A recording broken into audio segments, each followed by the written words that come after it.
Hello students, आज हम number system का लास्ट पार्ट डिस्कस करेंगे कि रेशनलाइजेशन कैसे किया जाता है। तो उसके लिए पहले कुछ छोटे छोटे कंसेप्ट देखिए। देखो, जब भी हम रूट ए बी लिखते हैं तो हम इसको ब्रेक करके रूट ए इंटू रूट बी लिख सकते हैं। जैसे कि एग्जांपल मैं आपको बता देता हूँ कि मान लीजिए मैंने रूट टू को रूट थ्री से मल्टीप्लाई किया तो रूट सिक्स आ गया, और यदि रूट टू को रूट टू से मल्टीप्लाई किया तो रूट हट जाएगा और टू आ जाएगा। इसी तरह से यदि रूट ए बाई बी है तो डिस्ट्रीब्यूट अलग अलग हो जाता है, रूट ए और रूट बी। नेक्स्ट हमारे पास रूट ए प्लस बी और रूट ए माइनस बी है, तो फॉर्मूला होता है A square minus B square. तो रूट ए का स्क्वायर करेंगे तो ए, रूट बी का स्क्वायर करेंगे तो बी। अगर ए प्लस रूट बी और ए माइनस रूट बी है तो वही फॉर्मूला लगेगा, ए प्लस बी और ए माइनस बी। ए का square A square minus root B का करेंगे तो बी आ जाएगा। इसी तरह से देखिए, रूट ए प्लस बी और root C plus D multiply करें। पहले ए को सी से कराया रूट ए सी, ए को डी से कराया रूट ए डी, बी को सी से कराया रूट बी सी, और बी को डी से कराया तो रूट बी डी। अब root A plus root B का whole square equal to A plus two root A B plus B. कुछ एग्जाम्पल हम देख लेते हैं इसके ऊपर। बहुत आसान क्वेश्चन है, जैसे 5 plus root seven, 2 plus root 5। देखिए इसमें ए प्लस रूट बी और सी प्लस रूट डी, ये वाला आपको तो ब्रैकेट मल्टीप्लाई कराना है। इसमें फॉर्मूला भी याद नहीं रहे तो कोई बड़ी बात नहीं है। जैसे पहले 5 को 2 से करा लें, 10 आ गया। 5 को रूट 5 से 5 रूट 5, प्लस रूट 7 को 2 से 2 रूट 7, रूट 7 को रूट 5 से रूट 35। इसी तरह से सेकंड देखिए, सेकंड है हमारे पास कि 5 प्लस रूट 5 और 5 माइनस रूट 5, तो ए स्क्वायर माइनस बी स्क्वायर लग जाएगा। 5 का स्क्वायर 25 माइनस रूट 5 का स्क्वायर 5, 20 आ जाएगा। नेक्स्ट है रूट 3 प्लस रूट 7 का होल स्क्वायर, तो रूट 3 का square plus 2 into 3 root 7 plus root 7 का स्क्वायर। तो आप इसको सॉल्व करेंगे तब भी 10 प्लस 2 रूट 21 आ जाएगा। नेक्स्ट है रूट 11 माइनस 7 रूट 11 प्लस 7, तो root 11 square minus root 7 square, ये आ जाएगा आपका 4। ये तो आसान से क्वेश्चन थे। अब देखिए, जो मेन क्वेश्चन इसमें अच्छे क्वेश्चन आते हैं वो आते हैं डिनोमिनेटर का रैशनलाइजेशन करना। रूल समझें, पहले समझे डिनोमिनेटर का रैशनलाइजेशन करने की ज़रूरत क्या पड़ती है कि जब भी हमारे पास पी अपॉन क्यू में क्यू फॉर्म किसी रूट की आ जाती है रूट में इस तरह से आ सकती है, जैसे रूट 2 हो, रूट 3 हो, रूट 5 हो, या फिर नंबर इस तरह से हो कि 5 प्लस रूट 2 हो, 5 माइनस रूट 2 हो। तो ऐसे केस में कैसे करेंगे, तो थोड़ा तरीका देखिए। 1 अपॉन रूट 2 है, रूट 2 जो नंबर है वो इरेशनल नंबर होता है, तो इसलिए हम इसको मल्टीप्लाई किससे करेंगे, इसी से कर देंगे। तो जब भी इस तरह का क्वेश्चन आए आप हमेशा उसी नंबर से मल्टीप्लाई करा दें। रूट टू से मल्टीप्लाई डिवाइड करा दिए, रूट 2 इंटू 1 रूट 2 हो गया, रूट 2 इंटू रूट 2 2 हो गया, यही आंसर है। और देखिए क्वेश्चन एक आध, जैसे 1 अपॉन 2 प्लस रूट 3 है, डिनोमिनेटर का कराना है, तो ऐसे केस में कॉन्जुगेट से कराते हैं। कॉन्जुगेट का मतलब यदि नीचे 2 प्लस रूट 3 है तो इसके अपोजिट साइन से प्लस की जगह माइनस कर लें। और यदि मान लीजिए इस क्वेश्चन में नीचे यहाँ माइनस होता, जैसे 1 अपॉन 2 माइनस रूट 3 होता, तो हम 2 प्लस रूट 3 से मल्टीप्लाई डिवाइड करवाएंगे, अपोजिट साइन लेंगे। सिंगल नंबर है तो उसी से करा लो, लेकिन इस तरह का है तो ये ध्यान रखना है। तो देखिए हमने 2 माइनस रूट 3 से मल्टीप्लाई डिवाइड ऊपर नीचे करा लिया। 2 minus root 3 into 1, 2 minus root 3 आ गया। 2 प्लस रूट 3 और 2 माइनस रूट 3 हो गया 4 माइनस 3 जो कि 1, यही हमारा आंसर है। नेक्स्ट है 5 अपॉन रूट 3 माइनस 5, ऊपर नीचे रैशनलाइजेशन किया तो नीचे माइनस है तो प्लस से मल्टीप्लाई डिवाइड, 5 को मल्टीप्लाई करा दिया। हमेशा फॉर्मूला लगेगा ए प्लस बी और ए माइनस बी का, तो 3 माइनस 5 नेगेटिव 2 आया, यही आपका आंसर हो जाएगा। नेक्स्ट 1 अपॉन 7 प्लस 3 रूट 2, कुछ कंसेप्ट वही है, डिनोमिनेटर का रैशनलाइजेशन करना। तो आप ध्यान दें, हमें 7 माइनस 3 रूट 2 से मल्टीप्लाई डिवाइड कराना होगा। तो 7 प्लस -3√2 तो ऐसे ही रह जाएगा, और यहाँ पर a प्लस बी और a minus B, A square minus B square, 7 का स्क्वायर 49 और 3√2 का 18, सॉल्व करने पर 31।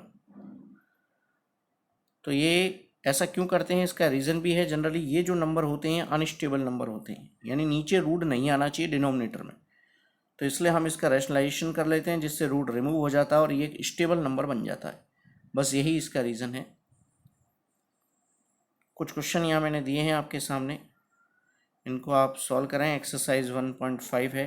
पहला क्वेश्चन है, classify the following numbers as rational और इरेशनल, और सेकंड है सिंप्लीफाई ईच ऑफ फॉलोइंग, जो आपको फॉर्मूले लिखा है उससे मल्टीप्लाई डिवाइड करना है। इस तरह क्वेश्चन मैं ऑलरेडी डिस्कस कर चुका हूँ। रूट 9.3 वाले मेथड को नंबर लाइन पे कैसे इसको सॉल्व करते हैं, जो सर्कल वाला पूरा मेथड बताया था इस तरह से, वो कंप्लीट मैंने आपको डिस्कस कर लिया है। इसमें रैशनलाइजेशन करना है, सिंगल नंबर है तो उसी से मल्टीप्लाई डिवाइड। इसमें आप √7 प्लस √6 से कराएंगे, इसमें √5 माइनस √2 से, और इसमें √7 प्लस 2 से। अच्छा, एक बात और है, इसी के नीचे जब आप नोट्स में देखेंगे, ये तो कंप्लीट नोट्स हैं आपके, मैंने यहाँ पर एक्सरसाइज 1 जो ये आपकी थी 1.5, इसके आंसर्स भी नीचे अटैच किए हैं, जिससे क्या काफ़ी बच्चों को दिक्कत आती है। तो आंसर आप देखिए, ये लिख रहा एक्सरसाइज 1.5, ये सारे आंसर्स मैंने यहाँ लिखे हैं जिससे किसी बच्चे को दिक्कत नहीं आएगी। क्वेश्चन नंबर 1 कैसे लिख सकते हैं इसको, सारे आंसर यहाँ मौजूद हैं। तो आपको यदि कोई भी इसमें दिक्कत है तो आप आंसर देख सकते हैं, ये सारे इसमें आंसर हैं 1.5 के। 9.3 को ये तो मैं हो गया, ये आपके जो क्वेश्चन थे आपके रैशनलाइजेशन वाले, √7 और इस तरह से,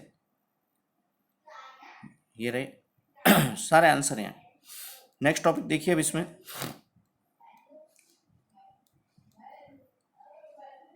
नेक्स्ट टॉपिक हमारे पास आता है इसमें laws of exponent for real numbers. समझें, देखिए आपने प्रीवियस क्लासेस में डिस्कस किया होगा कि 17 की पावर 2 को 17 की पावर 5 से मल्टीप्लाई यदि करें, बेस सेम है तो पावर ऐड हो जाती हैं। 5 2 की पावर 7 है तो पावर की पावर है 14 हो जाएगी। पावर डिवाइड में है तो पावर माइनस हो जाती है, जैसे 10/7 है, यहाँ बेस सेम है। यहाँ यदि बेस अलग अलग है, पावर सेम है, तो बेस मल्टीप्लाई हो जाएगा। कुछ इसके स्टैंडर्ड फॉर्मूले आप ध्यान दें। यहाँ पर m और n यदि नेचुरल नंबर हैं तो a की पावर n इंटू a की power n equal to a की power m plus n, a की पावर m की whole power n equal to a की पावर mn, a की पावर m अपॉन a की power n equal to a की power m minus n, और a into b की power m है तो am इंटू बी एम भी हम उसको लिख सकते हैं। किसी की भी पावर 0 हमेशा 1 होती है, ये तो अंडरस्टूड बात है, हमेशा ध्यान दें। और 1/an है तो a की पावर नेगेटिव है, यानी पावर्स को यदि हम न्यूमरेटर से डिनोमिनेटर में ला रहे हैं या डिनोमिनेटर से न्यूमरेटर में ले जा रहे हैं तो उसका साइन चेंज हो जाए। जैसे मान लो 5 की पावर 2 है, नीचे लाओगे तो 1/5 की पावर -2 हो जाएगी। अब देखिए कुछ एग्जाम्पल समझें। 17 की पावर 2 और 17 की पावर -5 ऐड करेंगे -3, इसका मतलब 1/17 की पावर 3। 5 की पावर 2 की होल पावर -7 है तो 5 की पावर -14 हो जाएगा। 23 की पावर -10/23 की पावर 7 है तो ये 7 जब ऊपर जाएगी तो 23 की पावर -7, जिससे 23 की पावर -17 हो जाएगी। यहाँ आप देखिए पावर सेम है पर बेस अलग अलग है, तो उस केस में आप बेस मल्टीप्लाई करा लेंगे। कुछ क्वेश्चन ये आपके करने के लिए यहाँ दिए हैं। और देखिए इसमें आगे इस तरह के क्वेश्चन आ जाएं, जैसे 4 की पावर 3/2, इनको कैसे करें, तो आप इसको ब्रेक करें। क्या हम 4 की पावर 3/2 को 4 की पावर 1/2 की पावर 3 लिख सकते हैं? 4 की पावर 1/2, पावर 1/2 का मतलब हमेशा समझें रूट x होता है। किसी का भी रूट लेना है तो 1/2, और क्यूब रूट अगर लिखा है, जैसे x क्यूब रूट लिखा है, तो इसका मतलब हमेशा x की पावर 1/3 होता है। ये दो बातें आप हमेशा ध्यान दें। तो 4 की पावर 1/2 यानी 4 का रूट लेंगे 2, 2 का क्यूब करने पर 8 आ जाएगा। इसको इस तरह से भी कर सकते थे, यदि क्यूब को अंदर रखते और 1/2 को बाहर रखते तो 4 का क्यूब 64 का 1/2 8 हो जाएगा। दोनों ही तरीके से ही है। इस केस में फॉर्मूला मैंने एक जनरल बना के लिखा है, वैसे फॉर्मूले से ज़्यादा आप क्वेश्चन प्रैक्टिस करेंगे तो आपको ज़्यादा आसान लगे। कुछ एग्जाम्पल देखिए। पहला एग्जाम्पल है कि 2 की पावर 2/3 इंटू 2 की पावर 1/3, बेस सेम है, पावर ऐड हो जाएगी, 3/3 1 2 आंसर आ जाएगा। 3 की पावर 1/5 की पावर 4, पावर की पावर है तो पावर मल्टीप्लाई हो जाएंगी, यानी वैल्यू हो जाएगी 3 की पावर 4/5 हो जाएगी। 7 की पावर 1/5 अपॉन 7 की पावर 1/3, बेस सेम है, पावर माइनस हो जाएंगी, तो ये -2/15। और यहाँ पर आप देखिए पावर तो सेम है पर बेस अलग है, तो आप बेस मल्टीप्लाई करा लेंगे, होल पावर सेम रहेगी। तो ये उसी कंसेप्ट पर क्वेश्चन है। कुछ क्वेश्चन आपके प्रैक्टिस के लिए मैंने दिए हैं। पहला तो सिंपल पावर सॉल्व करने का है, सेकंड वाले में मिक्स क्वेश्चन है। जैसे मान लीजिए 9 की पावर 3/2 है, तो मैंने पहले ही बता दिया, आप इस तरह से करें कि 9 की पावर 1/2 का होल क्यूब कर लें। थर्ड है सिंप्लीफाई करना। बस ये 3 ही क्वेश्चन है इसमें। अच्छा, ये जो बुक मैंने यहाँ PDF में अटैच करी है, ये आपकी NCERT की बुक है, यही अब आपकी चलेगी, तो इसी बुक को आपको प्रेफर करना है। इसके आंसर साथ में यहाँ मैंने ऐड कर रखे हैं 1.6 एक्सरसाइज के। देखिए आप 1.6 एक्सरसाइज यहाँ से स्टार्ट है, ये रहे एक्सरसाइज 1.6 क्वेश्चन 1, सारे आंसर यहाँ मौजूद हैं और डिटेल सॉल्यूशन भी है। फिर भी यदि आपको किसी क्वेश्चन सॉल्व नहीं होता है या इसका जो तरीका समझ में नहीं आता है तो आप मुझे व्हाट्सअप कर सकते हैं या कॉल करके मुझसे डाउट पूछ सकते हैं। चैनल को लाइक और सब्सक्राइब जरूर करें। तो कोई डाउट हो तो ज़रूर बताएं। सुनने के लिए बहुत बहुत धन्यवाद। जय Hind, Vande Mataram, have a nice day.